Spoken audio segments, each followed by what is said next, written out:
तुम्हारा नहीं है। तुमको तो एक बुल्ला भर पानी का काम दिया गया कि देखो इस बुल्ले को इसकी ठीक से हिफाजत करो। लेकिन तुम कहने लगे मैं नहीं रहूंगा तो बुल्ला नहीं रहेगा। बेवकूफी और मूर्खता की बात, ऐसा कभी मत सोचना। ये कहो कि हमको जो सेवा हो दीजिए, जो आदेश मिले खिदमत करने का वो दीजिए और हम खिदमत करें। हम तो छोटे आदमी, तो खिदमत करो, सेवा करो, जो भी सेवा आपको मिल जाए करें। लेकिन ये कहो कि मैं नहीं रहूंगा, कुछ नहीं। तुमने देखा अच्छी तरह से पहले लोग कहते थे मैं नहीं रहूंगा तो राज कौन चलाएगा, चले गए। फिर लोग कहते थे मैं नहीं रहूंगा तो कौन चलाएगा, वो भी चले गए। फिर कहते थे मैं नहीं रहूंगा, कौन चलाएगा, वो भी चले गए।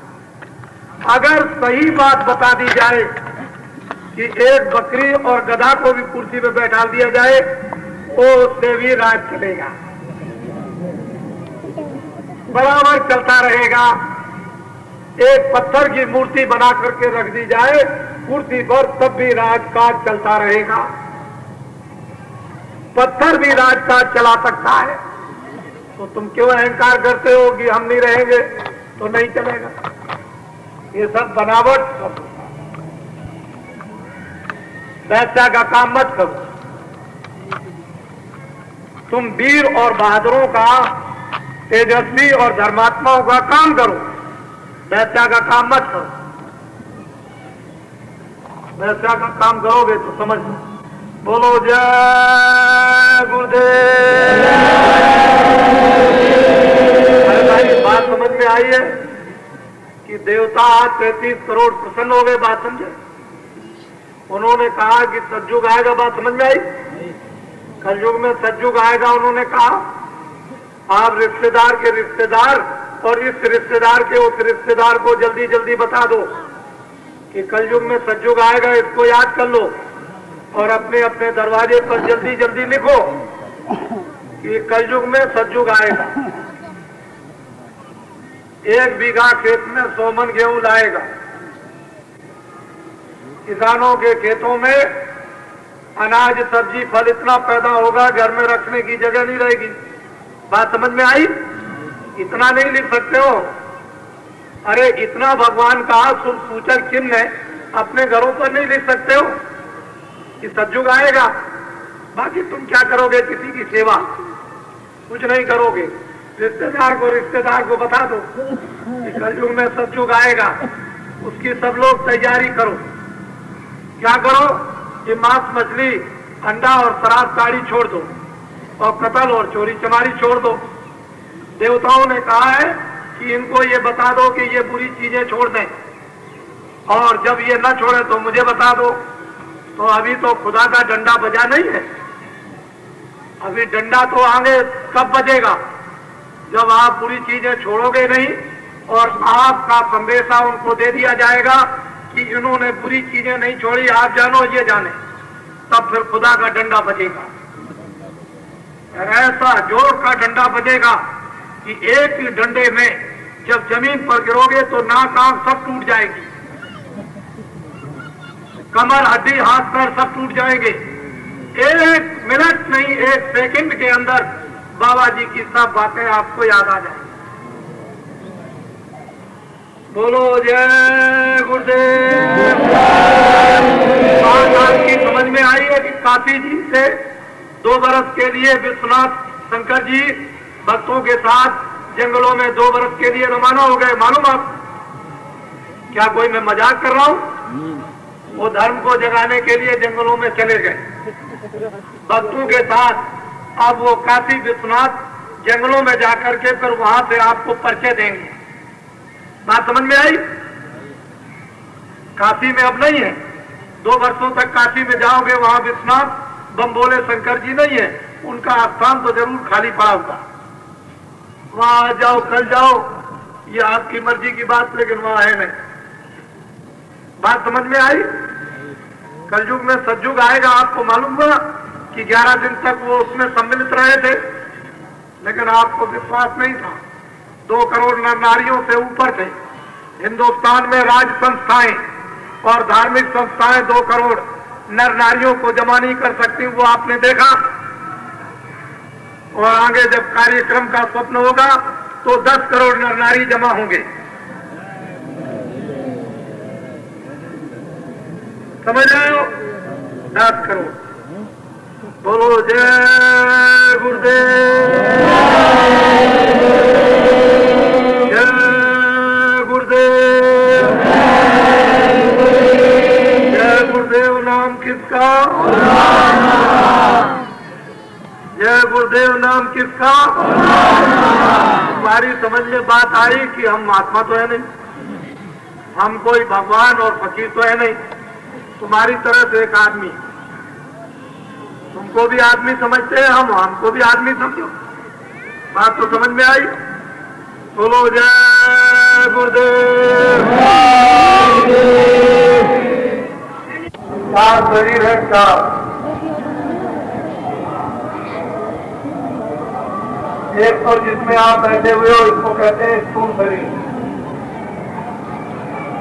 ये मनुष्य शरीर स्थूल शरीर। इस स्थूल शरीर को कहते हैं पिंड लोक। ये कितने तत्वों का है उसको ध्यान से सुनो। जल, पृथ्वी, अग्नि, वायु, आकाश, ये 5 तत्वों का स्थूल शरीर, मनुष्य शरीर। उसमें 5 में जानवर, पशु, पंछी सब आ जाते हैं। पशु पंछियों में किसी में 2 तत्व है, किसी में 3 तत्व है, किसी में 4 है और किसी में 1 मनुष्य शरीर में 5 तत्व। जल, पृथ्वी, अग्नि, वायु, आकाश,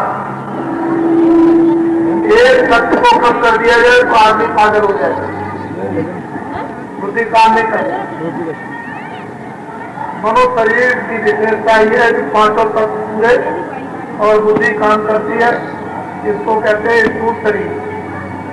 इस स्थूल शरीर में जो आहार है वो फल का है, अनाज का है, दूध का है, घी का, सब्जी है। इस स्थूल शरीर में स्थूल आहार स्थूल तत्वों का। इसके बाद में लिंग शरीर, या आंखों की हद तक ये स्थूल शरीर, और इसके ऊपर जब चलेंगे तो लिंग शरीर, वो है 17 तत्वों का।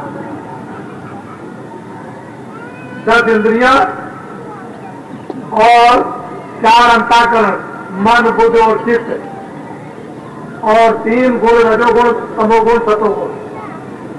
10 और 4 14 और 3 17।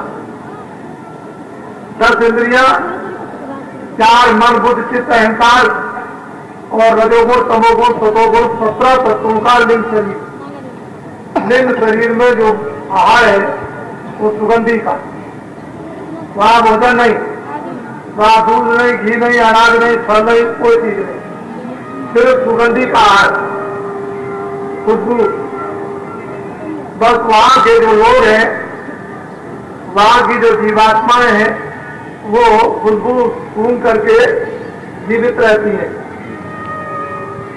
और लिंग शरीर स्वर्ग लोक में, वैकुंठ लोक में। इसके परे सूक्ष्म शरीर, वो है 9 तत्वों का। मन, बुद्धि, चित्त और अहंकार, 9 तत्वों का।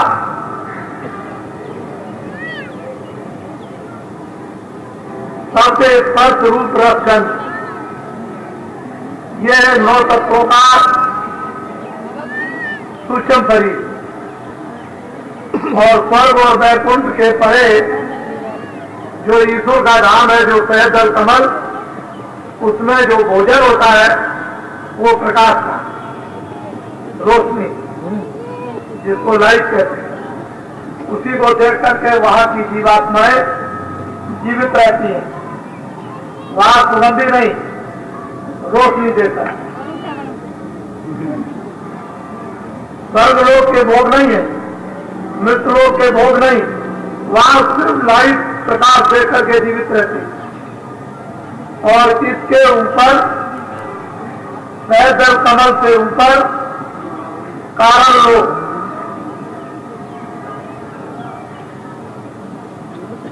वो शब्द रस रूप गंध यानी 5 तत्वों का,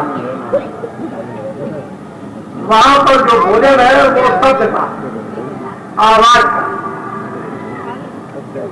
बिना आवाज के वहां जीवात्माएं जीवित नहीं रह सकते, इसलिए जो भोजन है, खुराक है, वो सब आवाज की है।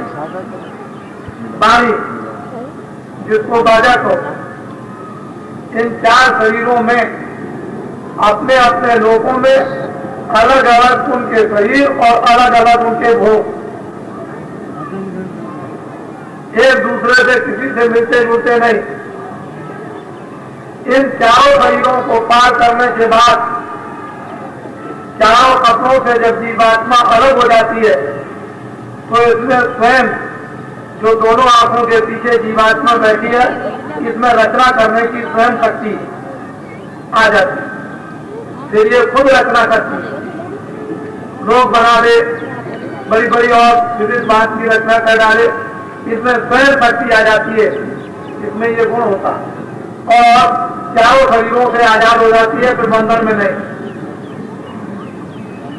फिर उसको स्थूल कर्म, लिंग कर्म, सूक्ष्म कर्म और कारण कर्म नहीं बांध सकते। वो इन 4 शरीरों से अलग हो गई, निर्बंधन हो गई। तो हम लोगों को ये मालूम नहीं है कि स्थूल शरीर में क्या आहार है, लिंग शरीर में कौन सा आहार, और सूक्ष्म शरीर में क्या आहार, कारण शरीर में, ये नहीं मालूम। कहां से कहां तक स्थूल शरीर है, कहां से कहां तक लिंग शरीर है, कहां से कहां तक सूक्ष्म शरीर है, और कहां से कहां तक कारण शरीर है, इसके परे क्या रुकावट है, तो ये हमको इस बात का ज्ञान नहीं। लेकिन जो साधक साधना करते हैं, जो ऊपर जाते हैं, उनको सब कुछ वो ज्ञान होता जाता है, उनको सब मालूम होता है। जो जो आहार करते हैं, जिस लोक में, जिस शरीर में जाकर वो बताते हैं कि यहाँ सुगंधी का आहार, यहाँ पर प्रकाश का आहार, यहाँ शब्द का आहार है, वो सब बताया करते हैं। और यहाँ किसका आहार है? वो चीजों जो रोज आप कढ़ाई में बना के खाते हैं, इन चीजों का आहार है। इससे ये शरीर रहेगा, सुगंधी से लिंग शरीर जीवित रहेगा, प्रकाश से जो है वो सूक्ष्म शरीर जीवित रहेगा, और कारण शरीर में सब, इससे परे कोई जीवात्मा का शरीर नहीं। तो कार्य आती है, तो आप थोड़ा सा ध्यान देकर सत्संग को आप सुनिए। ये गोपनीय सत्संग है, लोगों को ये सुनने को मिलता नहीं, और लोग जानते भी नहीं। चरण गुरु मेरे विराज बनाया आरत का बताया कि गुरु के चरण दोनों आंखों के बीचों बीच और सामने विराजमान, यानी प्रकट हो गई। राम नाम रूपी मणि प्रकट हो गई। गुरु के चरण जो प्रकाशित स्वरूप है, वो प्रकट हो गए। उनका दर्शन, उसमें बड़ा आनंद है। कहते हैं हमारे गृह में, हमारे घर में, मनुष्य रूपी मकान में, तीसरे दिन में, दोनों आंखों के बीचों बीच जब दरवाजा खुल गया, तो कहते हैं चरण कमल आ गए। वो उस गुरु के चरण कमल, वो जो सबका गुरु, उसको पिता कहो, गुरु कहो, वो सब कुछ कहा जाता है। माता कहो, स्वामी कहो, मालिक कह लो, उसको कुल्लम कुल करतार कह दीजिए, सर्वा आधार कह दीजिए, सबको बढ़ाने वाला कहिए, सारी जीवात्माओं का रक्षक कहिए। उसके चरण ग्रह आए, मेरे सोते भाग लिए जनाए। अनेकों जन्मों का सो रहा था, मानव जीवन की सांसों का हिस्सा वो जाती, और ठीक ठीक सांसें अब काम में आने लगी, नहीं तो सोने खाने में व्यर्थ में चली जाती। कभी नाक से निकली, कभी मुंह से निकली। मुंह खुल गया तो मुंह से चलने लगी, नाक खुल गई तो नाक से चलने लगी। ये जो दोनों धोपनी है हवा निकलने की, आने जाने की, और इसमें गिनती की श्वासें हैं। जब ये गिनती की श्वासें खत्म हो जाएंगी तो ना इधर से निकलेगी ना इधर से, और ना इधर से जाएगी ना इधर से जाएगी, खत्म। जब धोपनी की श्वास खत्म हो जाती है तो धोपनी भी नहीं चलती।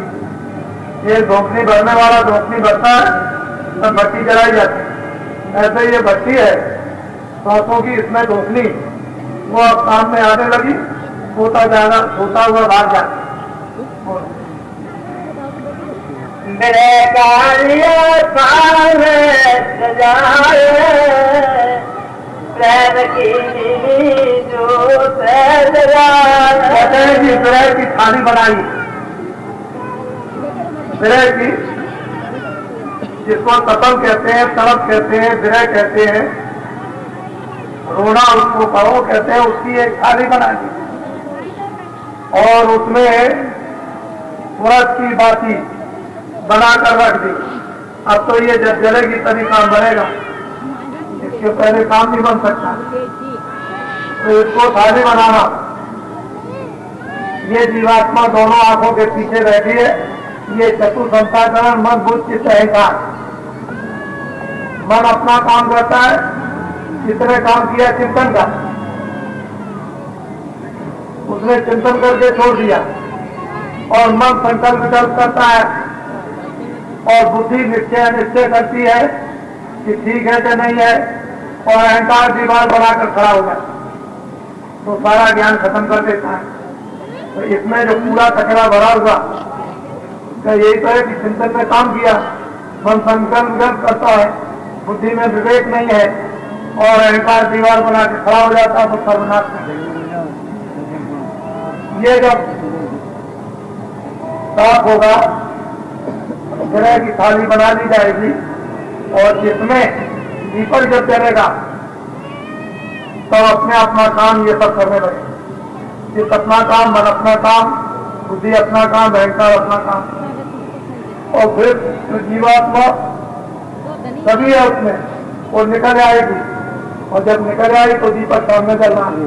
हाँ, ओ मन से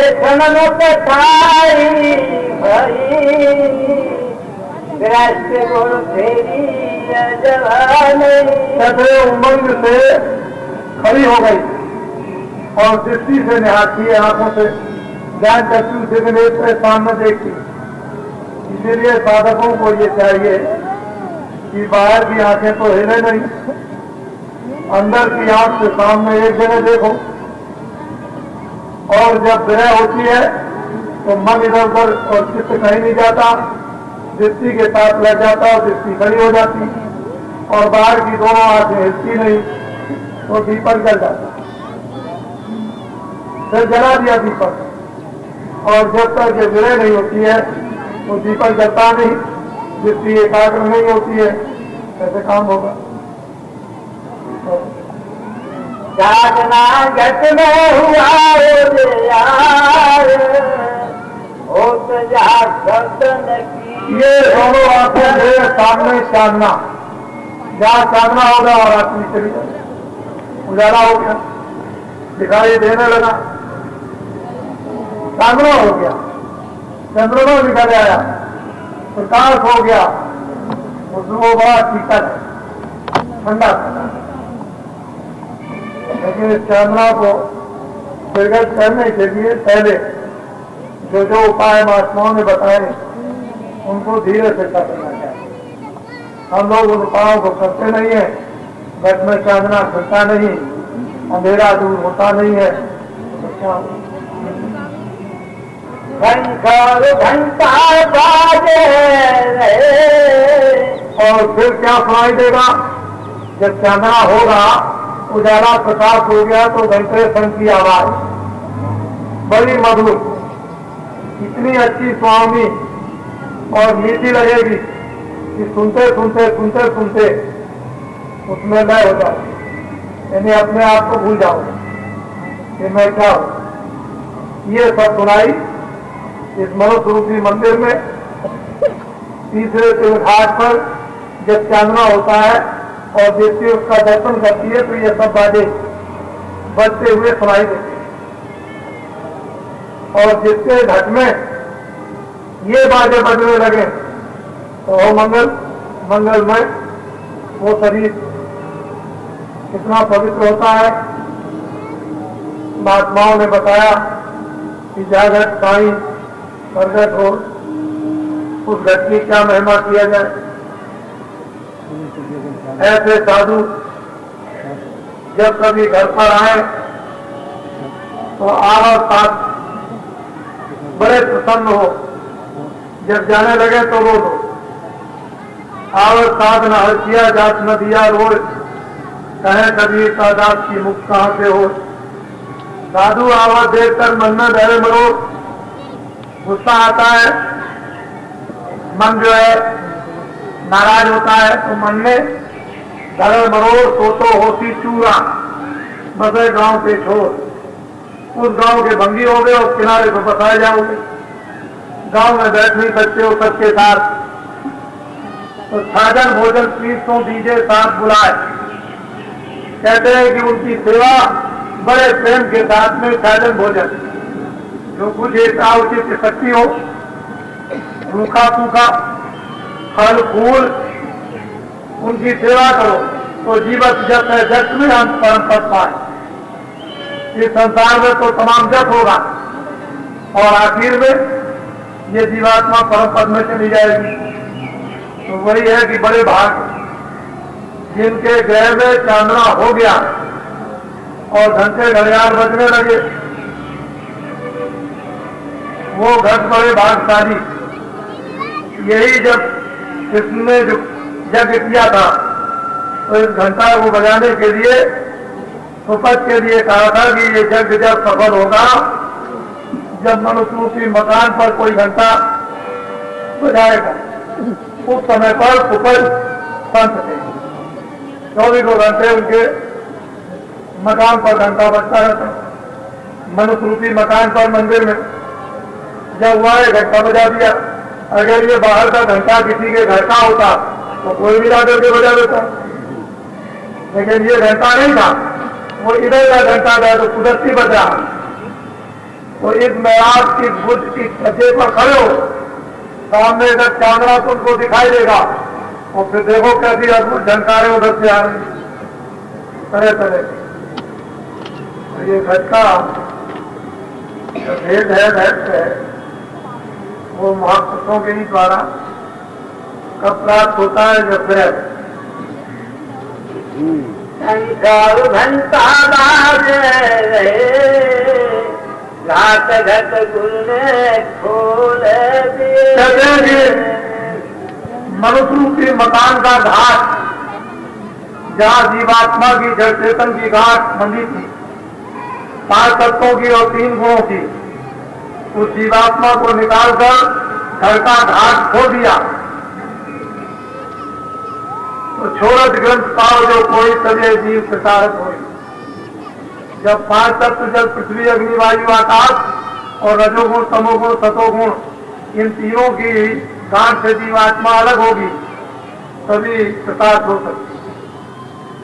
लेकिन जैसे ही छोड़ने चलो खोलने चलो गांठ को तो रिद्ध सिद्ध प्रेरम हो भाई, फौरन रिद्धियां सिद्धियां आ जाती हैं, प्रेरणा करती हैं, प्रलोभन देती हैं, खड़ी हो जाती हैं, हंसती हैं, मुस्कुराती हैं, ऐसी ऐसी चीजें हाथ में लिए रहेंगी, ये ले लो। और आपकी बुद्धि उसमें फंस गई, हर गई तो हो बुद्धि जो परम सियानी। अगर बुद्धि परम सियानी है तो कहेगा हमको कुछ नहीं चाहिए, हमको तो वही चाहिए जिसके पास ये सब कुछ है। और बुद्धि में होशियारी नहीं, विवेक नहीं, तो कहेगी ये संसार की चीज दे दीजिए। तो ये जो चांदना निकला था बुझ गया, बंद हो गया। बस आप इधर रह गए, उधर का दरवाजा बंद हो गया। तो बड़े विवेक के साथ में देखो पहुंची सब मजार जो तिलक पाई जगमग तार। कहते हैं कि सहस्त्र कमर में जब पहुंची तो वो तार ज्योत जो है जगमग जगमग जगमग चमक रही, और वो ऐसी ज्योत है कि उसी ज्योत में स्थानीय पुरुष का वहां दीदार दर्शन होता है कि वो किस रूप में है। बहुत ही उसका सुंदर मनमोहन श्याम रूप बड़ा ही सुहावना है। वो 3 लोक का मालिक है। सहस्त्र कमल में निरंजन भगवान के दर्शन हुए और वो ज्योत जगमग जगमग, उसके सब महात्माओं ने निशान बताए। ज्योतें तो और भी है, किसी और ज्योत का दर्शन हो गया और आपने कह दिया कि नहीं वो नहीं, और ज्योतों में और निशान है, लेकिन इस ज्योत का निशान ही अलग है। कोई कह दे मैंने उस ज्योत को देखा था, तो पूछा जाएगा उसके बीच में क्या निशान है, तो आप नहीं बता सकते, जिसने देखा है वही बताए। वो ज्योत जलती है सहस्त्र कमल में, और वहां 3 लोक के मालिक का दर्शन होता है। सारा पसारा नीचे का जो कुछ भी उससे हुआ है वो सब ज्यों का ज्यों दिखाई देता है। देखती लीला कोई अब बंकनाल के पार। वहां बहुत से बड़ी लीलाएं अद्भुत अद्भुत देखने को मिलती है। तरह तरह की लीला जो कहने में नहीं आ सकती है, ऐसी चीजें यहाँ नहीं। ये तो सब चीजें मिट्टी की बनी हुई हैं, लेकिन वहां पर मिट्टी का कोई बालुका का कोई भी सामान बना हुआ नहीं। हर चीज में से किस तरह की चमक आती है, किस तरह की रोशनी होती है, प्रकाश होता है कि उसमें ये किस खूबसूरती से, किस कारीगरी से, किस मशीन से ये चीजें बनाई। वहां का कारखाना सब का सब देखने पर ही मालूम होता है, लेकिन वहां का नक्शा नमूना यहाँ किसी कागज पर नहीं उतारा जा सकता, उसके इशारे किए जाते हैं। और यहाँ वो चीजें है ही नहीं जिसका प्रमाण देकर के ये समझाया जाए कि ऐसा है, ये तो मिट्टी की चीजें हैं, तो मिट्टी की चीजों से उसकी क्या तुलना। गुरु ने किया मुझसे प्यार बजाई नौबत कहते हैं कि जब वो बंगला चढ़े रास्ते से ऊपर जब चढ़ी तो बड़े बड़े पर्वत, ऐसे ऐसे विशाल पर्वत हैं कि सारा संसार उसका एक छोटा सा टुकड़ा। ऐसे बड़े बड़े पर्वत विशाल, और किस चीज से बने हुए? सोने के, सोने के विशाल विशाल पर्वत चमकते हैं। साधकों को ये इच्छा होती है कि इसमें से थोड़ा सोना ले चले, लेकिन यहाँ वो नहीं आएगा। उस सोने की यहाँ कोई कीमत भी नहीं है दे सकता। तो बड़े बड़े विशाल वहां पर पर्वत नजर आते हैं। उन पर्वतों पर विविध भांत की लीलाएं, खेल तमाशा हर क्षण पर होते रहते हैं, और वहां नौबत हमेशा सबसे ऊंचे मुकाम से बढ़ती रहती है। बराबर आपने देखा होगा, कभी तीर्थों में गए होंगे तो दरवाजे के ऊपर में बैठ करके लोग नौबत बजाते हैं। वो नौबत किसकी बजती है? खुफियानी की, बजाते रहते हैं इस तरह से नौबत। तो ऐसे ही वो नौबत ऊंचे स्थान पर बज रही है, और कितनी अच्छी है। उसको बाणी कहो, बाजा कहो, जो आपकी इच्छा हो, लेकिन वो ऐसा बज रहा है कि कितना उसके सुनने से और देखने से आनंद और खुशी प्राप्त होती है। ये महात्माओं ने जिस आनंद को, खुशी को बताया, ये तो ऐसे ही साधारण रूप से कह दिया था। मान कर आई सके बोला हंस का देखे रूप हो गया। उन मुकामों पर बिना गुरु के कोई जा नहीं सकता। कभी आगे गुरु, कभी पीछे गुरु, कभी दाएं गुरु, कभी बाएं गुरु। बिना गुरु के वहां एक कदम, एक कील, जर्रा भर, कल भर भी आगे तक नहीं रख सकते हो। ऐसी रचना का भारी विस्तार तो गुरु चलेगा साथ साथ ले चलेगा, क्योंकि रास्ता तो उसका देखा होगा। हम तो जानते नहीं चले जाएंगे, हमको तो रास्ता मालूम नहीं है। तो उधर जाएंगे, उधर देखते हैं कि मानसरोवर, उधर स्नान करना पड़ेगा। बड़ा भारी सरोवर है और वहां पर उसके इर्द गिर्द कितने चमकते हुए घाट उसके बने हुए हैं और वहां पर जीवात्माएं रूहें किस तरह से उस मानसरोवर में स्नान करती है, ये एक देखने का दृश्य है। वो जलवा है तो चीजें सब कुछ थी, लेकिन बताने वाले न मिले, राह दिखाने वाले नहीं मिले। हमको अपना बना लेते, ऐसे मिलते जो वहां तक हमको ले चलते, आगे पीछे और पहुंचा देते। आप यहाँ बिना गुरु के राम और कृष्ण, बौद्ध और ईसा एक कदम भी नहीं चल सके, तो आपकी हस्ती क्या है कि बिना गुरु के चलेगा। राम को भी गुरु करना पड़ा, कृष्ण को भी, और जितने भी आए लोग सबको गुरु करना पड़ा, जितने महात्मा है सबको गुरु करना पड़ा। और आप कहते हो हमको गुरु की क्या जरूरत है? गुरु कोई हड्डी नहीं है, गुरु एक ताकत है, एक ज्ञान है, एक शक्ति है, एक प्रेम है, एक आनंद है। तो गुरु कहते हैं जो अज्ञान रूपी अंधकार को हटा करके जीवात्माओं को ज्ञान रूपी उस प्रकार आनंद को प्रदान करे, उसका नाम गुरु। तो गुरु आप समझते नहीं हो, आप समझ लेते हो गुरु को एक हार मास का। गुरु वो परम शक्ति है, उसके बिना कोई काम नहीं। अब लोग कलयुग में कहते हैं गुरु करने की क्या जरूरत, हमको गुरु। देवियों से कहते हैं कि तुम हमको गुरु मानो, ये ठीक है, मैं ये नहीं कहता। लेकिन सतयुग में, त्रेता में, द्वापर में आपको आदेश मिला था कि प्रति उम्र का एक हिस्सा भगवान की आराधना में लगाते हैं, तुम लोग इनकी सेवा करना और इनके तपोबल से तुम्हारी आत्माओं का कल्याण हो जाएगा। अब मैं आपसे पूछता हूँ, इस समय भगवान की आराधना में आत्म कल्याण के लिए आप कितनी तपस्या करते हैं? तो कलयुग में नियम बदल गया, स्त्री को भी भजन करना, पुरुष को भी भजन करना। जो स्त्री कमाएगी उसके पास रहेगा, पुरुष कमाएगा उसके पास रहेगा। स्त्री का पुरुष को नहीं, पुरुष का स्त्री को नहीं, अपना किया हुआ काम देगा। ये कानून कलयुग में बदल गया, इसलिए दोनों के दोनों भगवान का भजन करो।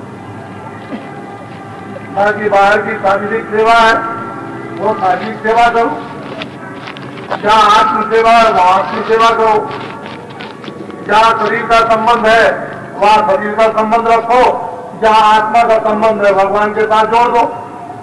तो ये काम दोनों को करना। पहले युगों में महात्माओं ने स्त्रियों की सुविधा के लिए स्त्रियों को वो तत्व उस समय पर नहीं जगे थे जिससे वो भजन करती, इसलिए उस समय आदेश दे दिया था कि इनकी सेवा से तुम्हारा बड़ा हो जाएगा। लेकिन अब उन तत्वों की जागृति हो गई और रास्ता सबके लिए खोल दिया, तो जितनी सुगमता स्त्रियों को उतनी पुरुषों को, दोनों एक ही रास्ते से बैठ के भजन कर सकते, किसी को कोई बाधा नहीं। मीरा ने किया उसने पाया, सहजबाई ने किया उसने पाया, तुलसीदास ने किया उन्होंने पाया, धर्मदास ने किया उन्होंने पाया, और भी देवियों ने किया उन्होंने पा लिया। तो सबको अब समान अवतार भगवान की तरफ जाने और भजन करने का मिल गया।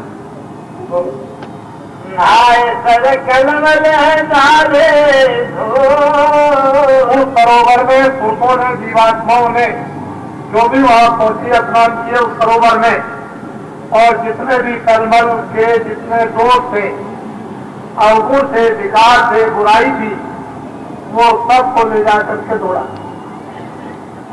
मन को मन के भंडार में, बुद्धि को बुद्धि के भंडार में, चित्त को चित्त के भंडार में, प्राणों को प्राणों के भंडार में, इनको सबको अपने अपने भंडार में पहुंचाती हुई जीवात्मा जब गुणातीत होकर के अकेली चली, मानसरोवर में स्नान किया, सारा कुछ ऐश धो दिया और बिल्कुल उसकी धूप में हो गई कि हम उसके सामने कुछ नहीं, इतनी श्वेत और सफेद हो गई जिसको व्हाइट कहते हैं।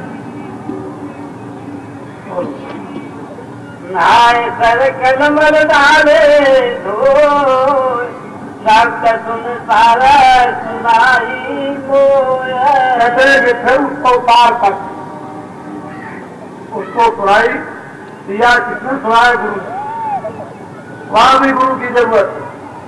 हर शब्द का परिचय गुरु, हर मंडलों का परिचय गुरु, हर देशों का परिचय गुरु कराएगा, बिना गुरु के नहीं हो सकता। कहते हैं गुरु ने वो भी सुनाया। रूप लगे अक्षर का हो गया। जब ये 10वें द्वार में पहुंची तो अक्षर का साक्षात्कार दर्शन हुआ, रूप का। और वहां पर किसी से पूछा जाए कि भाई रूप में क्या है, तो वहां कुछ लिखा हुआ। जो लोग यहाँ से जाते हैं वहां कुछ पढ़ते हैं। ये अक्षर उधरी से आए। ऋषि मुनियों ने जो प्राणायाम किया और उससे उन्होंने जो कुछ अनुभव किया है, ये सब अक्षर ऊपर की तरफ से आए। तो अक्षर का दर्शन हुआ, दीदार किया, उनकी आवाज सुनी और बहुत मीठी महीन, दिल को पकड़ने वाली, अपनी तरफ खींचने वाली किंगरी और सारंगी की आवाज में जिस तरह से मृग को बजाया जाए, और जब वो सुनता है तो मस्त हो जाता है। इतना मस्त हो जाता है कि अपने पैर आगे फेंक देता और उसको होश भी नहीं रहता है उसी मस्ती में कि बदरी आएगा हमारा सिर काट देगा। रूप लगे अक्षर का हो गया, वहाँ सुन लिया घाट चली अब सत्व हुए समर जाए बंसी तान परपुर की सहायता के वो सुन मडल महासुर के मैदान में प्रवेश नहीं कर सकती। परपुर साथ साथ चलेंगे और फिर उसको बंसी, जिसको सुनकर के तीनों लोग उस बंसी की आवाज को सुनकर के मोहित हो जाते हैं। उस बंसी को संतों ने सुना और जिन जिन को सुनाया सो मोहित, जिनको न सुनने को मिले, इसको न जाने उनके सामने क्या। भैंस जो है भोजन करती है, उसके सामने कुछ बजाइए तो उसकी समझ में कुछ नहीं आता। ऐसे ही भैंस की तरह से अगर जगत में काम करते हो और आपके सामने कुछ रखा जाए और आपकी समझ में ना आए तो जीवन पशवत है। मनुष्य का जीवन ना समझी के कारण पशु, और समझ गए तो मनुष्य, कुछ कर दिया तो देवता, सिद्धि कर ली तो भगवान। काम तो बन जाएगा इस तरह से, लेकिन अभी तो हमने कुछ काम किए ही नहीं है तो हम मनुष्य क्या, हम पशु है, क्योंकि इंद्रियों के भोगों में लिप्त है, इसलिए पशु समाना। मांसाहारी कुतोदया जब बकरी तब गाय, मांसाहारी सबका भक्षण करते थे, गाय से बकरी। मीन बाप जो करे आरा 64 जन्म की दोता। मछली का मांस खाने वाले 64,000 बरस तक उनको किसी का जन्म दिया जाता। आकाश में उड़ते रहो, जहां खड़ा हुआ मांस 64,000 वर्ष तक खा।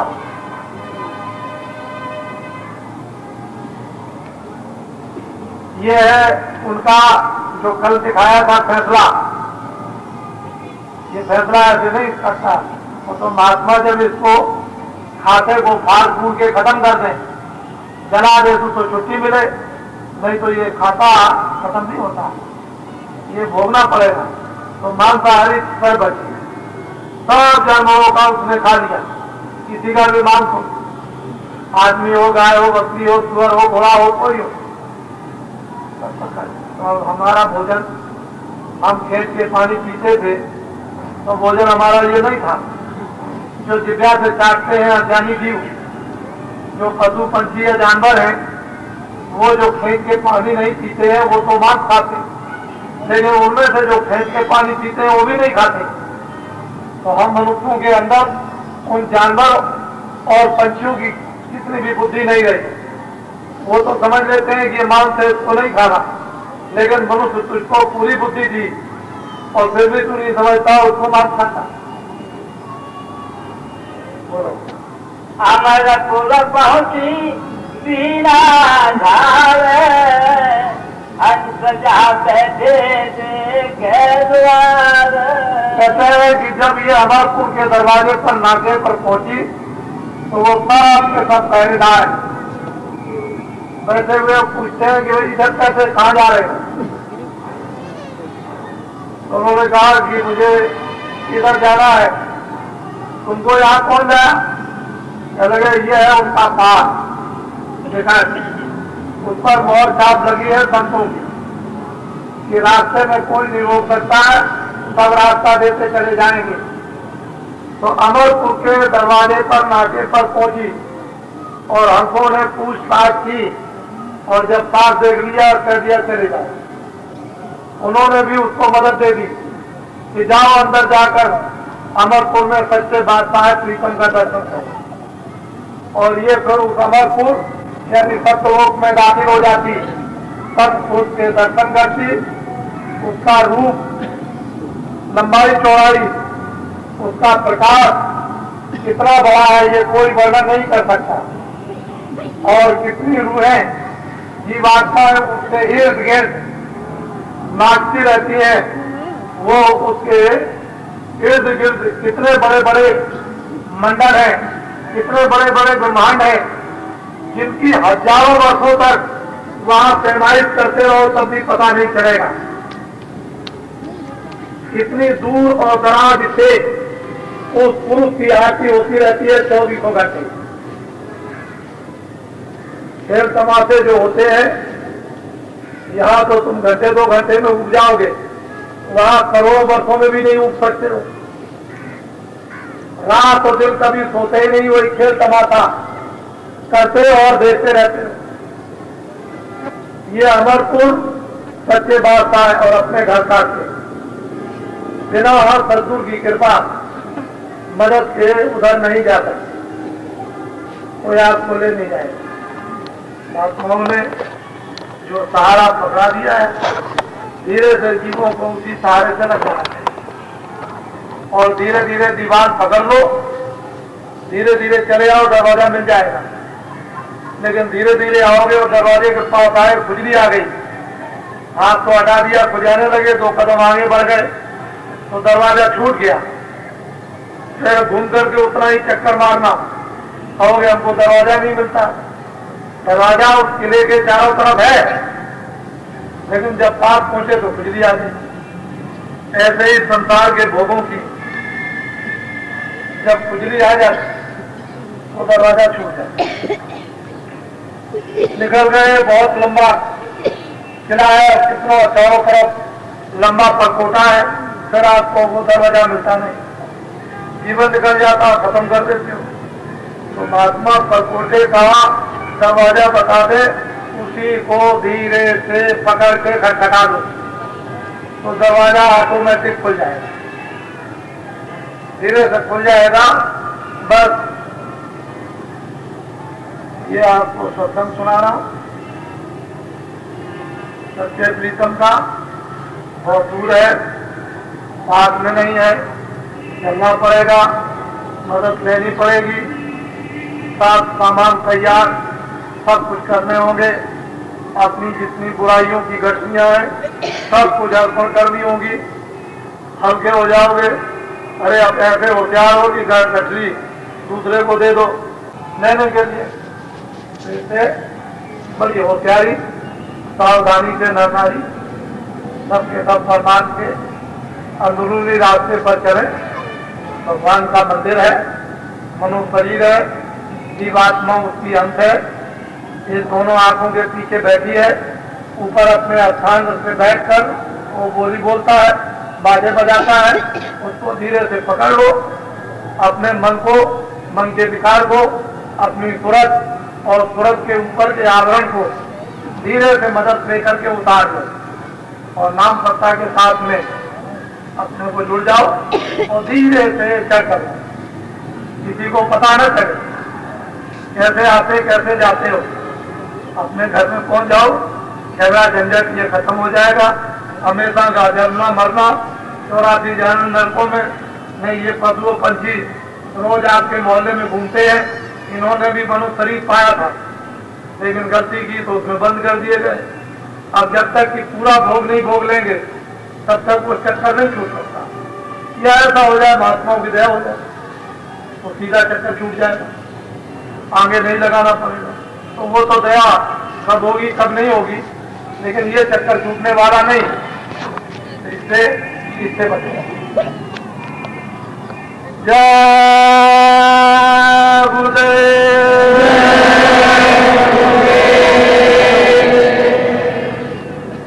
अच्छा ठहर जाओ, कोई शादी है? कोई शादी तो नहीं है? अरे किसी को शादी तो नहीं कराना है, कोई तैयार होकर के आए हो तो अभी ले आओ। अरे शादी मैं नहीं तय करता हूं, तुमको अपना वहां से ठीक कर जाना अपनी अपनी जात में। हाँ तो उनको यहाँ ले आओ, जब हम पहले ही बेटा समय को नष्ट न करो। देखो एक पैसा नहीं लगता और ये दहेज प्रथा यहाँ कुछ नहीं, दहेज प्रथा से सब लोग मुक्त रहते हैं, लेकिन लोग इसको समझते नहीं है। ये इतने बैठे बाराती